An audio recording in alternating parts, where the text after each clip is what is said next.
shut up and listen for once, Jeremy.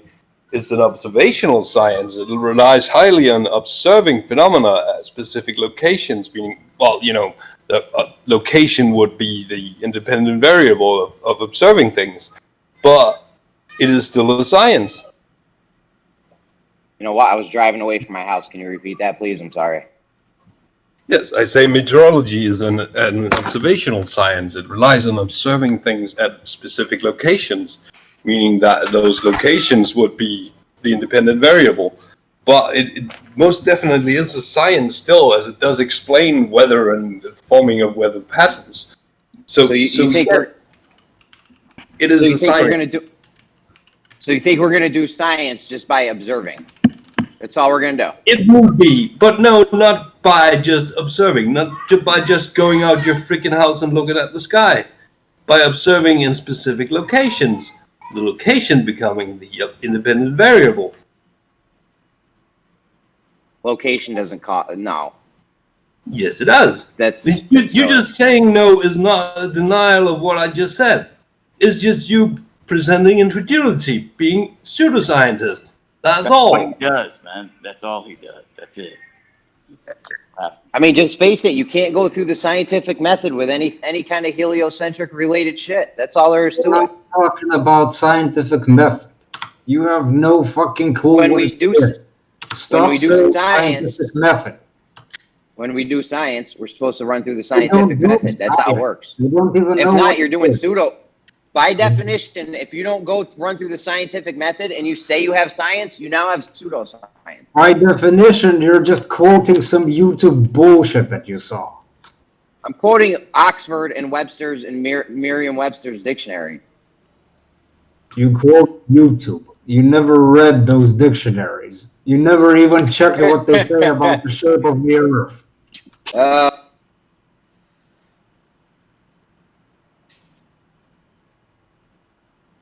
Oxford Dictionary. Just read what the fuck it says about the earth, why don't you? It's a hostile witness. He said 1 o'clock. You weren't here. Only 2 minutes. Hostile witness. I waited 2 minutes. 1 o'clock. I said it'd be here. And it's 1:02. You weren't here at 1. I was here at 1 o'clock. No, you weren't. I was waiting. Okay. All right, it's quiet. Zanuck, you want to talk about the fish? You can do experiments in astronomy. You think so, or all we can do is observe? You can make observations and then form a hypothesis based on observations, and then you can test the hypothesis and even form theories that make predictions. Well, cute. Oakley asked for a. See, this is where you and Reiki and fail. This is where you guys fail. Right you guys in the middle think of a you guys sentence, think when you Zanuck. change, Why did you interrupt independent me? variable It is was some not your turn to talk, God. Zanuck. Clearly.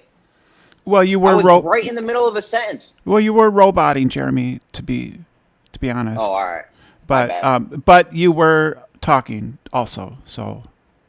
It's Sorry, both. but it should be pointed out that you keep on thinking that this independent variable is the only singular cause of some event. It's not the way science works. It's not the way the independent variable works. Independent just means that it is independent of other factors. In the experiment, that is the independent variable that affects the dependent variable. Then you have another experiment, and you have another independent variable, and you keep on making these experiments throughout this process to show validity of your hypothesis. Now, in astronomy, as was just said, we can do tests and experiments without having to go to the moon and move it around, or go to a star and move it around and touch it. So you can do things with time, with observation location, and other things of tests, looking at analyzing the light. All these are experiments. So But in that, world, astronomy is not a science, Zanuck, because he saw a YouTube video about it. Exactly. Seriously. Or because it's you guys one of the can't premier follow the sciences of scientific the method. world. The premier sciences of the world. Jeremy, that's exactly because you saw a YouTube video. It's all about you, not us. No, it's not about me. Don't make me get on my chemo shit. You're making this claim, or rather not the only one, but You're a distinct minority of people making these claims. Well, personally, I think that you can, in many cases, a lot of cases, you can simply grant them that version of the scientific method. You can usually just grant that, and you can still show that there are predictions. For instance, what astronomy does is it make predictions about, if I look at such and such a place in the sky, then I will find, for instance, this asteroid or the star, and I can show that it has such and such of an orbital trajectory and stuff like that. So I think you can grant them that. You can right. It's like, as long as we don't over assert the conclusions. You know what I mean? That's the only. Well, sometimes people do. I think that's correct. It doesn't have to be yeah. Yeah, I'm agreeing with you. I'm sorry, I did overtalk you, but Well, I'm sorry about that. well, But I was well, agreeing it's with fine. you. Yeah, talk with me. Who the fuck is over Over certain conclusions. We can determine all sorts of things from asteroids. How fast they're going, what they're made out of, all sorts of things. These are all done scientifically. So that's a, to discount that is kind of silly. Yeah, and It's so sensitive to be like, oh, well, if you're using these fields and then you're going to make your predictions, then they're like, oh, but wait, I don't want you to go and say that it's a proof conclusion of the source of, the Big Bang No or whatever. proofs in science are all evidence. Remember, we talked about They're this. sensitive to that. correct. Well, by proof, what we mean is what typically people get caught up on is the difference between certainty and having degrees of confidence. So science gives us degrees of confidence. It can never give us the absolute certainty that, for instance, 1 + 1 = 2. 1 + 1 = 2 in all possible conceivable situations, and it's possible. The science only gives you what's most likely in our universe, but.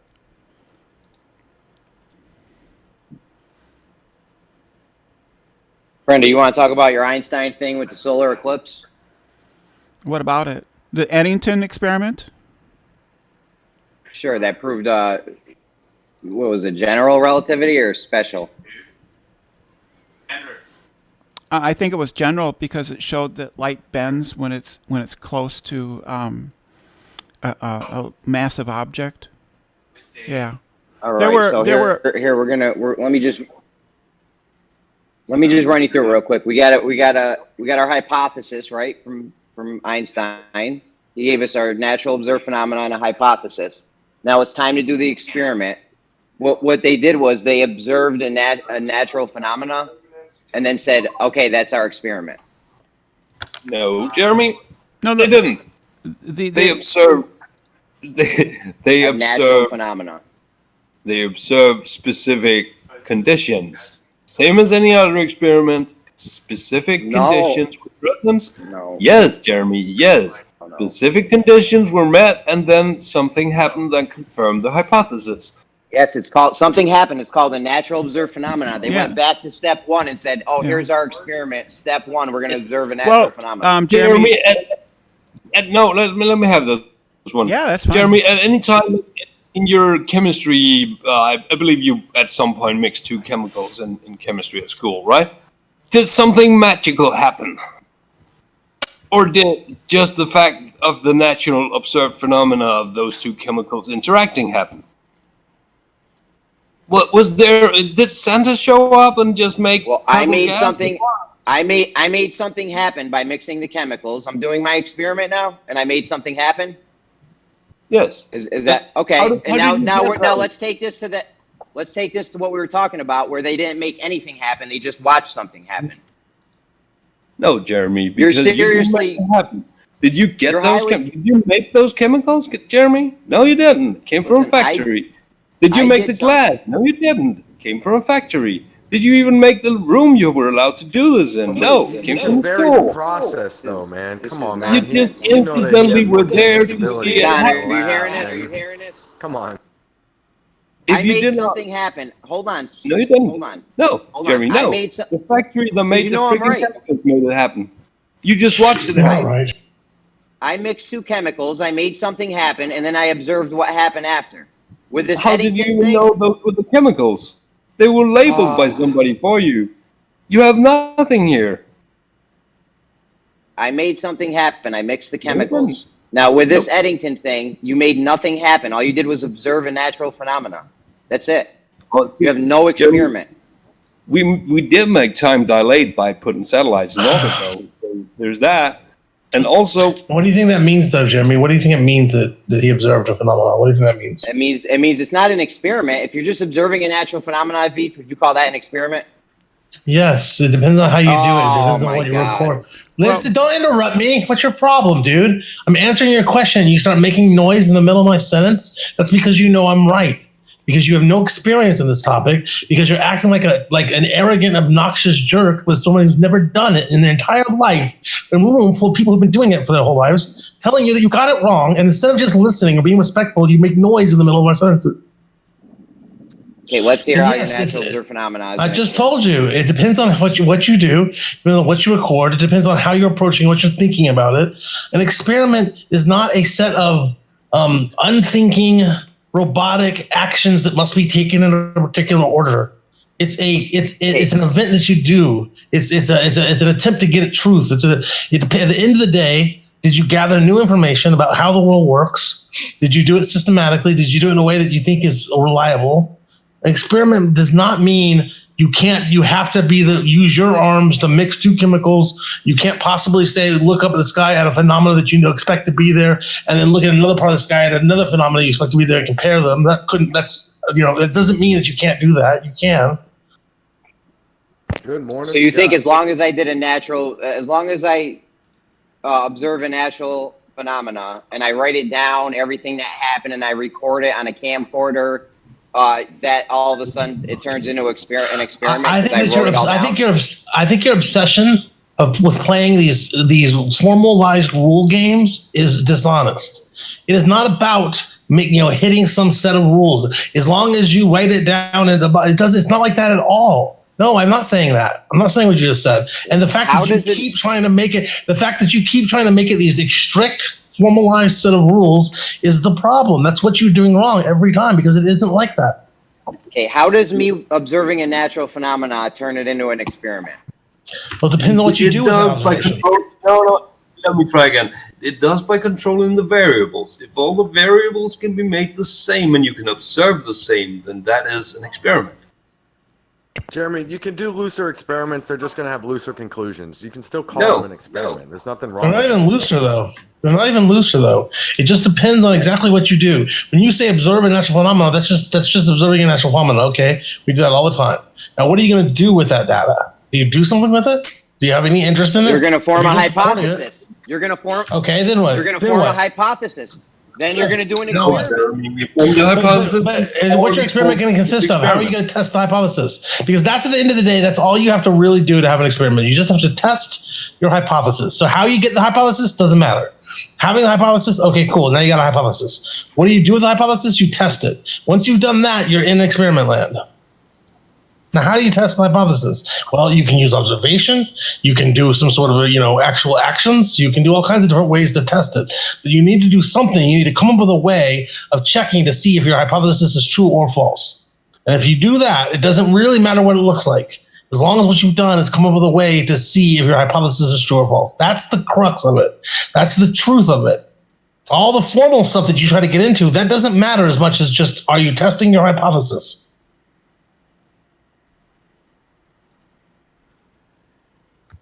Which should make a ton of common sense to you, because that's the whole point. You have an idea about the world. You want to know, is it true or false? How do you figure that out? Come up with a test. That your common sense should scream at you, oh, yeah, that makes sense. That's what it is. Because that's what it is. What else could it be but test your hypothesis? Yeah, we're going to test our hypothesis. We're not just going to go back and watch and observe a natural phenomenon, which is what happened in the Eddington thing. Well, the Eddington was. Could you imagine a hypothesis where going and observing something would be a good test for it? If you can imagine that such a hypothesis exists, then you can see how that would be an experiment. And there are plenty of hypotheses by which a good solid observation is a good way to test it. We do this all the time in both our regular lives and in science. Yeah, in other words, Jeremy, an observation becomes an experiment when, before doing it, you've made a specific prediction based off a hypothesis. Yes, Whoever yes, that sir. was, your mic's a little low. I don't know who that was. What they said was that a observation becomes an experiment when whenever you make it, you've already made a prediction based off a hypothesis, and that's what you're looking to see if correct or not. So observations become experimental technique when they're testing predictions. Yeah, and that's what the Eddington experiment did. It was testing predictions made by Einstein's theory of relativity. I mean, it wasn't just that the light behind the sun got bent. The light, or actually, refracted isn't correct. It isn't just that it got bent. It got all displaced in an amount that is predicted by the special theory by relativity, not special relativity, but general. And Jeremy, one of the biggest examples used to describe how things work, and you know this example like the back of your hand, not QE's version of it, but the original Black Swan example. This is this Black Swan example where we talk about white swans and black swans, and that is an example of an experiment designed to indicate or designed to sort of illustrate the idea of fossilizability. And what is the experiment there? The experiment is observe a bunch of swans. Now that's, as you know, by your own knowledge, by your own sense, that is an example of an experiment designed to show what a falsifiability is. And yet the experiment in question is observing swans. First of all, that's not science. It's a logical argument. It is science. No, it's just a logical argument. No, it's not. I thought you knew this. I thought you read Popper. Anyway, it doesn't matter. I thought you were already on board with all that, but whatever. It's a toy example, so it's hardly worth arguing over. I mean, again, at the end of the day, just are you testing your hypothesis or not? That's all you really need. I mean, and I don't understand how your common sense isn't clicking with that. Like if that came from anybody except for a Glober, you start to get it. But you're so resistant and recalcitrant about it. I don't understand it. Veach, it's because you think you can do your experiment by going back and just observing another natural phenomena. You can't do that. I don't know why. Because I have studied this, because I know way more about science. What do you mean you don't know why I think I can't? Because it's the truth, Jeremy. Why in the world would you sit there and tell me that you can't do that? Why in the world would you think you couldn't do it if it indeed tests a hypothesis? Remember, the whole goal of science is to make hypotheses and then find out if they're true or false. That's what you want to do. That's the actual success thing. At the end of a career, how do you measure your success as a scientist? How many hypotheses did you come up with that were true? Did you come up with one that was just mind-blowing, that everybody didn't think was true, and you showed it was true? So showing an idea to be true, I mean, that is what it's all about. So if you have a way of going and observing something, and if your observation is going to test a hypothesis, that makes it experimental. And that is why when you look at definitions of experiment, when you look at definitions of the scientific method that are not cherry-picked by QE, if you just look on your own, you're going to find over and over and over again that the testing step, it's usually around number 4, will say, test your hypothesis using experiment or scientific observation. Or scientific observation will be a phrase inside that scientific method over and over and over again out there. And we've shown that to you, I've shown that to QE, and you guys just pretend it didn't happen. And instead go with a cherry-picked one and say, aha, look, proof that you have to do it this way. Well, that cherry-picked one is usually from like a chemistry lab where they're not going to use observation. They're going to use actual controlled experimentation, which works too. But yet when you go and look in the real world, you find or scientific observation over and over and over. And yet you don't even bother to try to explain that. And you want to tell me that you don't understand why I'm trying to tell this to you? It's because that's what the world's telling you.